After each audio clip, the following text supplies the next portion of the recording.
Во наредните 10 минути го имате Скопски агол, каде што колешката Елизабета разговара со портпаролот на град Скопје Валјон Салиху. Добро утро. Денеска се вклучуваме од КЕО 13 ноември, каде што веќе 1,5 месец се одвиваат градежни активности за забавување, проширување и реконструкција на КЕО-от. На оваа тема денеска со нас ке зборува портпаролот на град Скопје Валјон Салиху. Добро утро и добро дојдовте. Добро утро, благодарам на поканата. Валјон, веќе, како што кажав, месец и пол како градоначалникот ги најави градежните работи кои што се одвиваат, до каде се зафатите и кога може да очекуваме дека конечно ќе го видиме оној лик кој што сите очекуваме да го видиме и кој што се надеваме дека ќе не се допадне? Да, значи како што најавивте, пред некаде месец дена почнавме со уредувањето на КЕО-от. Во моментов тече све според планираното и нормално. Тоа што ми се свиѓа е дека навремено беа трнати сите тераси од страна на луѓето кои што се собственици на кафаните од страна, и тоа ни овозможи текот на работите да го одвиваме според планираното, така што верувам дека кон крајот на мај или најдосна почеток на јуни веќе овој простор би бил пуштен и граѓаните на Скопје би имале прилика да уживаат во убавините на овој простор кој што скоро никогаш до сега не успеале да ги имат. Така да верувам дека за скоро време сите ќе имат прилика да го видат овој простор и ќе им се допадне тоа што ќе го направиме тука. Како ќе изгледа? Па ние имавме визуелно представување, некоја 3D презентација како тоа би изгледало. Значи тоа што е најбитно е дека просторот конечно ќе во овој дел позади мене конечно ќе имаме простори за пешаци и за велосипедисти, нешто што порано го немало. Исто така ќе биде соодветна и за луѓе со инвалидитет, така да сигурноста на граѓаните кои што до сега циркулирале тука и како ќе се подобри. Секако дека ќе има нови клупи, ќе има канделабри, ќе има столпчиња кои што ќе оневозможува тоа паркирањето што го гледавме до сега во овој дел на колите, тоа веќе ќе го нема.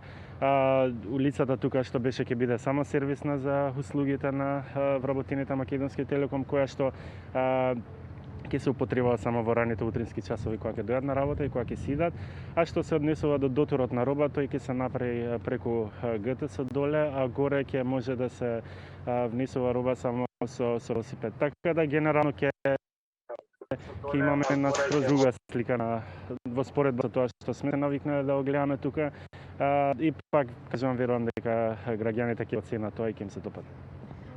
Може ли да споменеме за нашите гледачи колку ќе чини целата оваа реконструкција на КЕО-от? Би сакал да направам една паралелка, пошто пред некој ден имавме еден инцидент тука во центарот на градот. Фонтаната во центарот на градот веќе трет пат се распадна по некои информации. Оваа фонтана кошта скоро 2 пати поскапо од целото уредување на КЕО-от. Овој тука позади нас ќе кошта некаде околу 90 милиони денари. И како што кажав, таму се планирани скроз да се менјат сите плочки на целиот плочник на овој простор. Исто така ќе има дури паметни клупи, корпи за опадоци, рефлектори, нови канделабри и така натаму, што за сето тоа што ќе го правиме тука мислам дека не е голема сума. Валјон, споменавте пред малку дека ви е драго што собствениците на локалите излегоа во престрет и без многу противење нели се согласија да ги срушат летните тераси. Меѓутоа, од информациите кои што претходно сме ги споделувале, знам дека за сметка на тоа ќе добијат проширување на постоечкиот простор. За какво проширување станува збор? Значи терасите кои што ги гледате ќе добијат малце повеќе на простор. Тоа ќе се направи затоа што овој дел тука ќе биде скроз чист.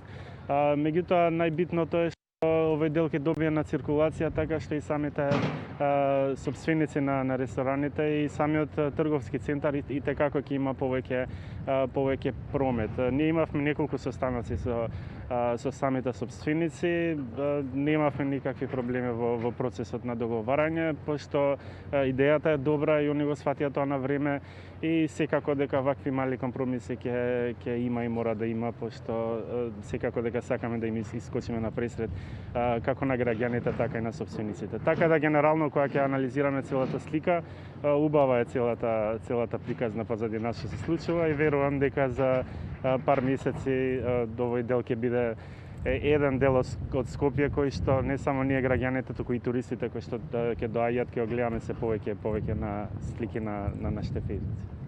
И само уште би сакала да ве прашам околу сервисната улица која што ја споменавте. Се плашите ли дека на почеток да ќе биде сервисна улица, меѓутоа потоа можеби ќе се пролонгира и ќе се продолжи времето на користење, па можеби ќе дојдат и до некакви несакани оштетувања на коловозот? Сте размислувале ли како град за оваа опасност?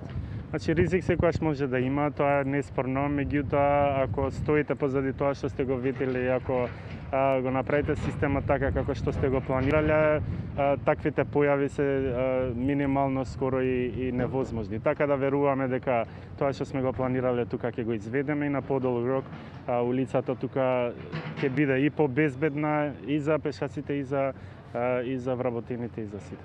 Значи може да кажеме дека некаде на почетокот на јуни веќе овде можеме да доаѓаме на прошетка и да не ги забележуваме овие работни машини кои што се позади нас. Најдосна во почеток на јуни, ја мислам дека дури порано ќе се заврши целиот проект, меѓутоа да оставиме на времето, верувам дека нема да има нешто спорно до работиме, така да верувам дека до крај на мај таму некаде би го уживале овие.